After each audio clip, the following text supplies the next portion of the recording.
is do not be so sacred over your art. You will know when quality should be really accounted for when you release something or you show somebody something or you release something. So much of what makes art so beautiful is instinct.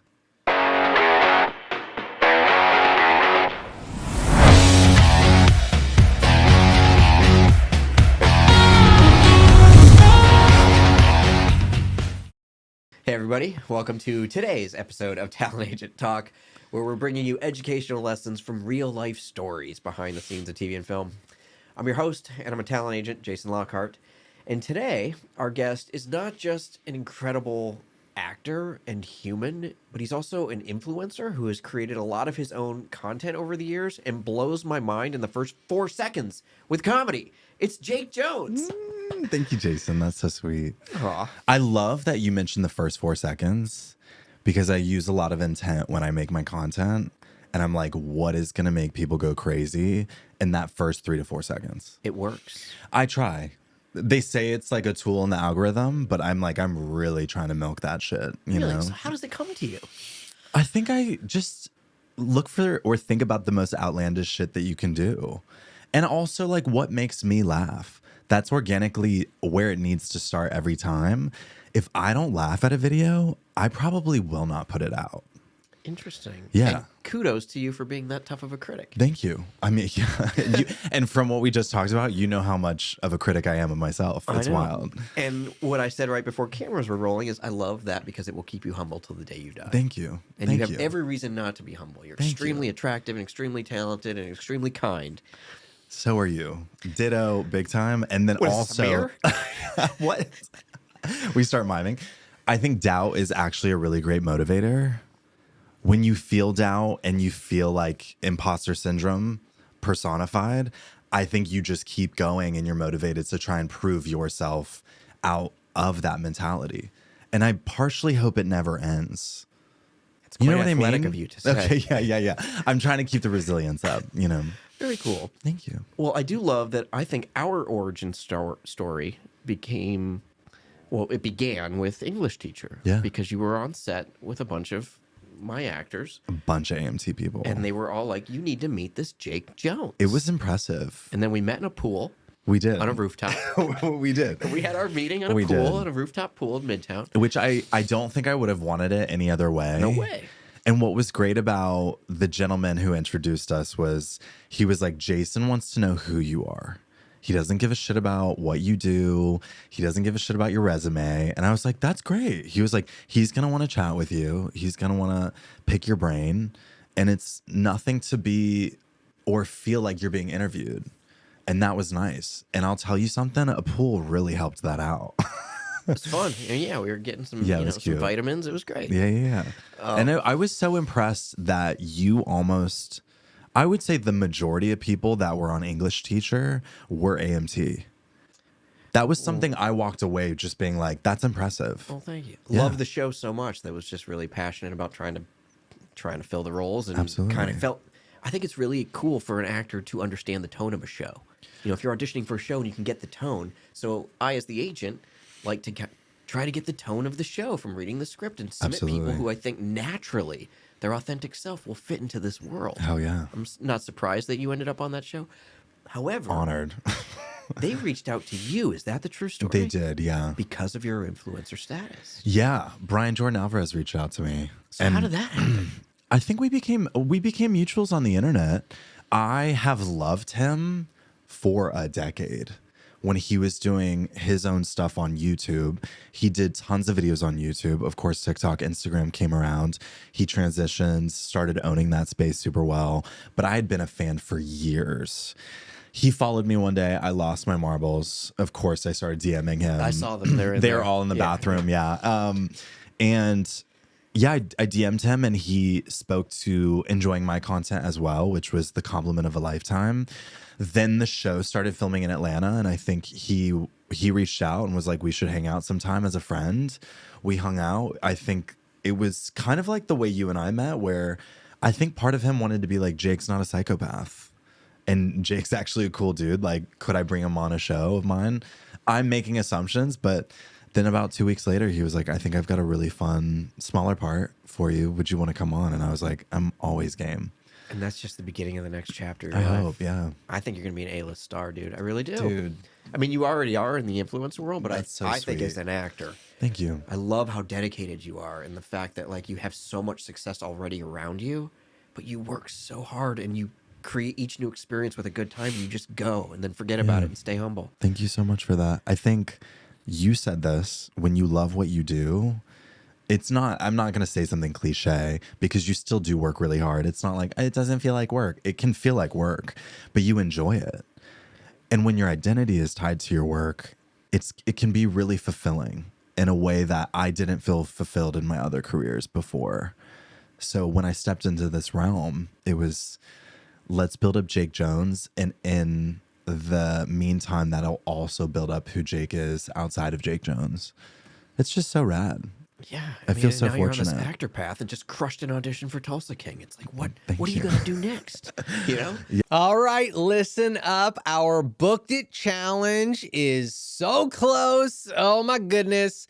Our Booked It Challenge is one of my favorite challenges that we do each year. And I'll tell you, when I first created this challenge, I was a little bit nervous because I was like, oh my gosh, how are we going to create something where like people actually have to book jobs? Like that's not something in our control. But I took a leap of faith. I created the challenge. I called it the Booked It Challenge. And wouldn't you know, every single year, people book jobs. It's crazy. So this year, it could be you.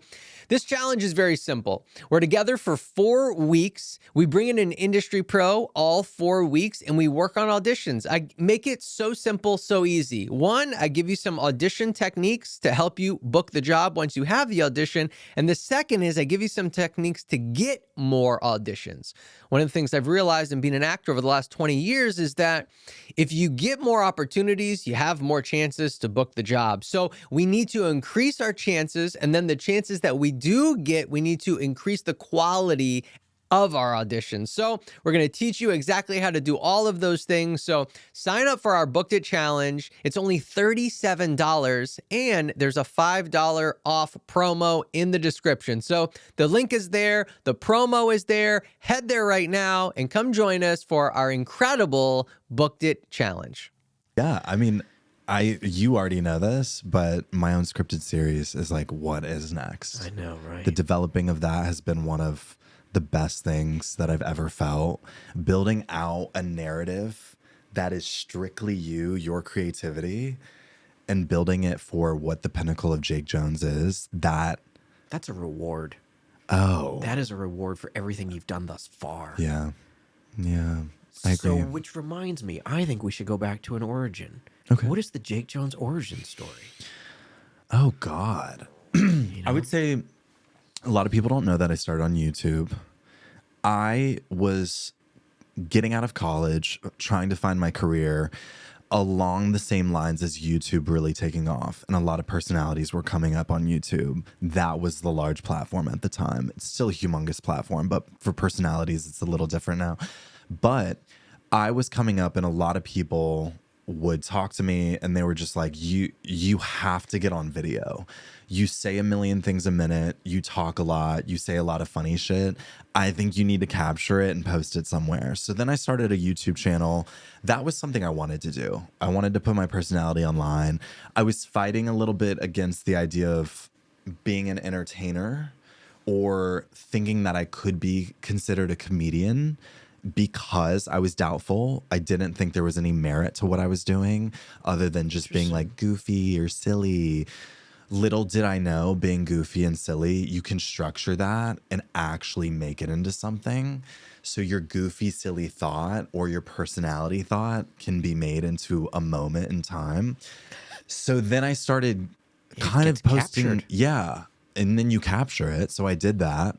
Fell in love with editing through my girlfriend, Madalena Alvarez. She taught me everything. I owe her the most credit. And from there, a couple little snippets eventually took off on TikTok. Like which one? Do you remember? Do you remember a I would moment say, like looking at your phone? I And you're would like, oh, say shit. this is funny because we also talked about this. The one video that really took off for me early in was I went to Chili's one night for my birthday. We were literally just talking We about were just talking about Chili's.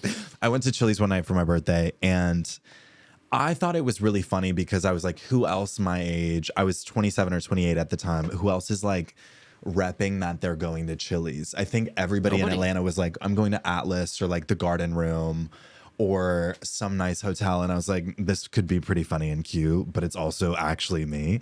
So I did this whole dumb voiceover for Chili's, and it was a little bit in the vein of Nicole Kidman's AMC theater monologue. And it's just, it was so cute. And that was the first video that felt like that was Jake Jonez's personality. That took off. People really resonated with it, thought it was cute. And from there, I have to tell you, meeting Aaron Goldenberg was one of the first moments that I sat and was taught by him, you really have a knack for writing.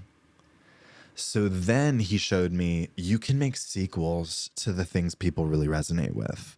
Those sequels can be bigger and better. And while you think they're repetitive, an audience loves you for a reason, and they're not bored of you yet. Give them what they want. Give them what they want. You may be bored of you. You may want your own range, and you may want to see diversity in yourself, whatever it is. He was the first one that really inspired me to be like, write your shit down, act it out. Aaron was one of the first people that was like, you can act. Stop saying you can't act. That was a really beautiful thing. And then it all cannibalized and snowballed into what it is now. Is that when Mean Gaze was born?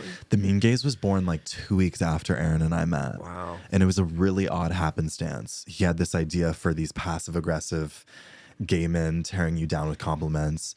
The greatest thing he ever did for my career and his career was just say the Mean Gaze. It just branded itself right then and there. So I would say that's origin to now a little bit.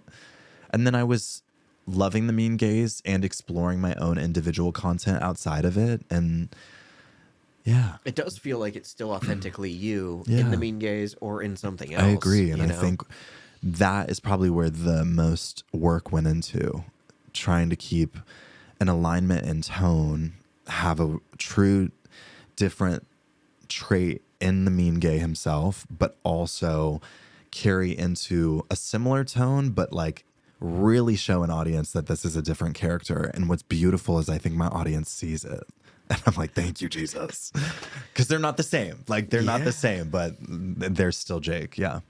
Would you say, actually, not would you say, is there anything that you like really learned through this journey that could potentially help like a younger version of yourself get there even quicker, or help inspire people that might be watching? They're like, oh, I just wish that I could do more content or act. Like, is there any advice that you would give? Hell yeah. Hell yeah. think the number one thing that I still practice to this day, and I'm going to say it, but I have to add context to it, is do not be so sacred over your art. You will know when quality should be really accounted for when you release something, or you show somebody something, or you release something. So much of what makes art so beautiful is instinct. That sacred feeling you have of wanting to control every edit and every moment can only go so far. The instinct of what you get in a raw take is the value in something. And I think there's so much value in editing, yes, but there's editing that will happen that will enhance a raw take or make something completely different from the raw itself. There's so much value in editing. But what I'm trying to say is there was a long time I wanted to have too much control and I was too sacred. And I thought it needed to be at this glimmer of perfection in my eyes before I released it. And the truth was, people see value in what you make, whether you think it's perfect or not. And the funny thing is, Jake, you're going to think it's perfect at 9 p.m. one night, and at 9:01, you're going to hate it. Release it. You're right. Put it out. Let the world see it. You're going to have these moments where you find the quality in it, and then you'll lose it. Because when you're the creator, it's a manic feeling. You're so back and forth, but if you felt it once, there was an instinctual connection, release it. I do think there's something really valid in like the gut of an artist just pouring out, and if it gets captured, it'll never be the same. And then you'll always be judging it, and you'll always be, that feeling can only happen that one time. And I was told that with my music, when I first put out music, I had a friend say, you are wanting to control every harmony to almost like an auto-tune level. He was like, people are going to love the imperfections that you hate in your voice. He was so like getting down on me. Not getting down on me, but he was like, there's this one take that you want to change. And I'm telling you, if you change that take, I'm not going to like the song. And I was like, and he was like, stop being sacred over your art. Put it out. And I was like, Great okay. lesson. It was really amazing. Relinquishing control was a really great lesson for me to learn. And I'm still practicing it all the time. So when because you're creating stuff, what, every day or I would at minimum say multiple times a week, like times a 4 week. to 5 times a week, whether it's music, whether it's developing my series itself. There will be a day throughout the week where I'm like, let's just clock on out. But just about every day, yeah. Well, I'm going to give you another compliment, whether or not you want to take it. I'll take it because from you, they're so sweet. Well, I mean this. I genuinely think that you enjoy being alive. You know? Whoa, I do. And that shows. And Wow. who doesn't want some of that energy in That's their so life? sweet. I really do. Yeah. I mean, look at you singing and dancing and acting and comedy and touring the country and auditioning for huge shows. Like, you just got all kinds of fun shit happening. Yeah, You know? I really do. Yeah, I'm so fortunate. And it's so simple what you just said, but it's so real. I think there was many years in my childhood that just were not a beautiful place to be. And growing into adulthood, having the ability to have free will, take the strength back of your past. It's me resonating in my freedom. I think that like what I'm saying sounds a little woo woo and like No. cliche, but Thank you for sharing such I think you're really right. I think there's a power that I've taken back from my past, and I'm really rejoicing in it. It shows. I did not think we were going to get to this level. Neither did I, today, but I mean, we're just. I mean, Jason. I'm like, I think because wow. we became friends in about 15 seconds We of did. meeting, We did. Yeah. and I think that that's just going to happen in life. You're gonna meet people, and it allows for magic to happen. I agree. You know, I can't wait to call you and tell you that you booked the lead in something I amazing. cannot wait for that day. But I also can't wait to go see your show live again somewhere and like make sure that Jesse Malinowski, who produces our show, thank you, Jesse. I can't wait for Jesse to see, and Candy to see what you do. And we're gonna make it happen. Atlanta's got to see the show again. Yeah, or it could be like a fun remixed version of the show. Yeah. But writing that show has been such a special adventure. And then this is a live show. I can't even fathom Yeah. the TV show. yeah. So where are you at? Can you say anything with that? Yeah, absolutely. So we're in development of, I have an individual series for myself, but the Mean Gays are absolutely in development for the show. We are in the early stages of pitching this series, and we're really in a sweet spot where I genuinely think we're getting quite close. I bet. Yeah. It'll And happen when you least expect it to. that, you know? and we need and we want the timing to be right, and we want it to make sense when it comes to platform. We want it to make sense by who will be show running it and who will believe in us as producers, the whole nine. We want it to align in some way, shape, or form, because I think the truth is you can find a lot of buyers depending on the value and what you bring. If it's a script or the IP that you've already built, like when you get to a certain level, a lot of people will be knocking on your door. And I think being selective is a good part of the quality control process. Don't be sacred over that script, but you'll know when it's a no. Right? Like, Yeah, and you'll also feel when it's right, I bet. yeah. Yeah. So let me ask you, I have two last questions for you, man. One, because I'm watching you turn in some great tapes as an actor, and you just booked a TV show, we won't get into that, but what do you do as an actor? Like when you're making these choices, like I absolutely see Jake Jonez in every tape. Good. Like I see you bring yourself, and that's what makes it stand Good. out and so different. But like, are there any big choices that you make that other actors could benefit from hearing? I think you kind of just nailed it on the head a little bit, which was a tip that I got from David Shea, which was you have to step into every role. He was like, acting isn't acting.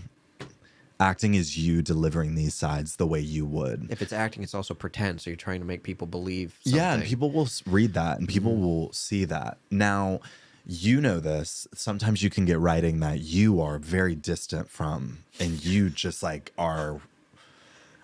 This would never come out of my mouth, but if it did come out of my mouth, what would it feel like? And can I reach a medium where this is me, but I'm also delivering these lines in a very believable way? That's really where I'm at. Like, this is going to have Jake on it. This is going to be Jake living it. Can I really make you believe that I'm saying this out of Jake's mouth? It sounds simple in thought, but It's a great lesson. The biggest challenge I've had is getting creative with the sides. Sometimes I'll read sides and I'm like, okay. Okay, just 1 second. What do they, because you still have to be realistic and say, what do they want? Right? But you might get pitched for a part or an audition or whatever it is. And there, in many ways, is a wanting for them to see you read for that role. And that's really awesome. I think I have the benefit of being Jake Jonez. So let's always bring a bit of Jake Jonez to that. I agree. But I'm excited to show those different sides of me, which I have seen it. which you've seen, which I'm very excited to explore, because I think the people who know me on a personal level, you included, can see me talk about serious topics and get serious. And while there's a lot of joy to what I do at most times, like, I'm excited to show people that there's touch of emotion and complexity. I think you could do some really dark stuff, and Thank people you. would love it. I mean, I would love it. I've seen comedians do really dark, Yeah. amazing stuff. And do it, if I was about to say flawlessly, but like incredibly. Yeah, and I would never label you as a comedian either. I feel like you're just a human. Thank you. Label you as a human first, and an entertainer, because you're very entertaining. Thank you. Thank you. I agree with all that. All right, last question. Okay. Acting only, although you could throw in some stuff. Yeah. You got a dream role? 1,000%. I might have 2 answers for this. Okay. Is that okay? 2.5 is tops. Period. Number 1, my solo series that I am fully developing is the absolute pinnacle of Jake Jonez. That is one dream role that if I get it and I am able to execute it, I'm telling you right now, that is going to be a fun show. If that show gets greenlit and they cast Aaron Goldenberg, that will really suck, though. That's can I be honest? I would die at the joke. Like, that would be so funny. Could you imagine? Good for him if he plays my lead. The other one that I have is an action star. And the nuances I would love to bring to that role is a very feminine presence to the male masculine archetype. So I have muscles on my body. I am an athlete. I am great with choreo, fighting choreo included. I feel like I'm probably inclined to do pretty good stunts given the opportunity. I would love to fulfill such a masculine driven role, but have writing in a role that feels very feminine in its presence to my emotional state during action scenes. Or maybe I get thrown from an action scene, but my very next scene is I'm in love with a man and it is ruining me from the inside. And you see these like really insane, vulnerable moments that I feel I don't see in action film. There's such a I guard. can't think of like a superhero even. Exactly. You know? And I want that, and I would love to portray that. That's one that I'm really excited about. And I think I very much would love to get into the femme aspect of it. Like, I would love for people to see one scene, me just whoop someone's ass. And that would probably look very masculine, and then go home to my boyfriend and just be the submissive creature to him. This has to happen. I want it to happen. I mean, we're speaking it into existence right now. I do think I genuinely will end up writing that role. I also love writing. I don't know. We don't know who's watching, who's at home writing it already for you. If somebody wants to write that for me, let's go. Yeah. But I love the idea of an action star and you see just them break. Like, I want to see that.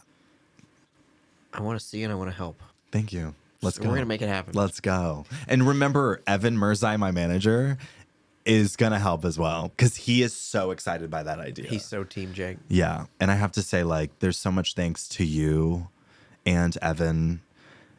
Like, I feel so thankful that you're having me here right now Grateful to because have this experience is so incredible because of the people that have decided to join me. And I'm just really grateful for you, for Evan. I'm grateful for Aaron Goldenberg, David Shea, Sarah Copen. Like, I just feel so great, like, fortunate. It's wild. Isn't that awesome to have a It community? is. It like actually makes me overwhelmed. Like I wish that for everyone. I do I wish, too. especially artists. It's hard enough to be an artist, but if you can get around like-minded people with positive Mm-hmm. energy and everybody's listening to everyone's ideas and having a good Construction. time, It doesn't always have to be positive, but I think it needs to be constructive.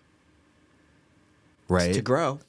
Right? Like, Yeah. I don't need you Otherwise, to. you'll always stay on one level. Yeah, I don't like if I really don't land a take when it comes to a self tape, don't tell me it's good. I don't David's need not going to do that. For he you. won't. And I love it. And neither will Sarah or Aaron. They'll be Sarah- like, and they'll be really cute about it. They'll be like, let's think about how you're approaching this. Right? So they're not pessimistic and they're not like shitting on what I just did, but they're like, Well, I they think you text got me. more. They're like, he's really wrong for this role. He sucks.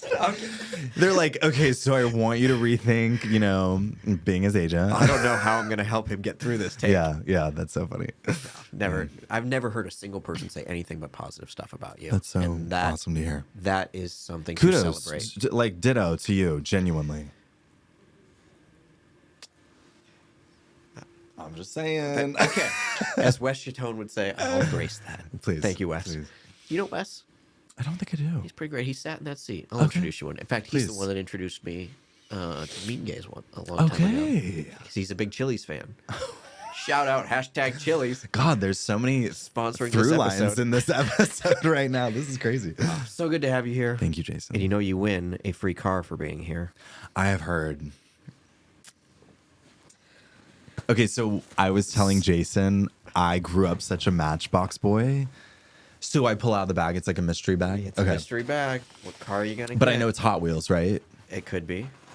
There have been Matchboxes. Are you there. for real? I am with the orange. This one's Hot What'd Wheels. you get?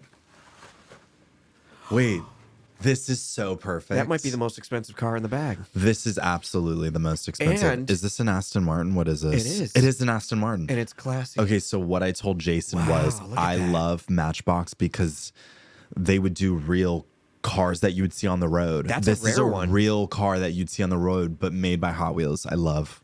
Hell yeah. Classy, dude. Wait, I feel special Just for like that. your every Saturday night. yeah. Classy's never been used to describe Jake Jonez. That's Classy hilarious. AF. Yeah.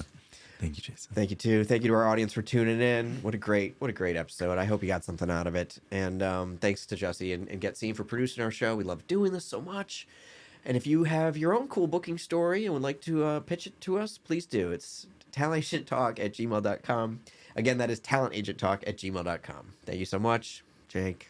Bye, you guys. Thank you, Jason.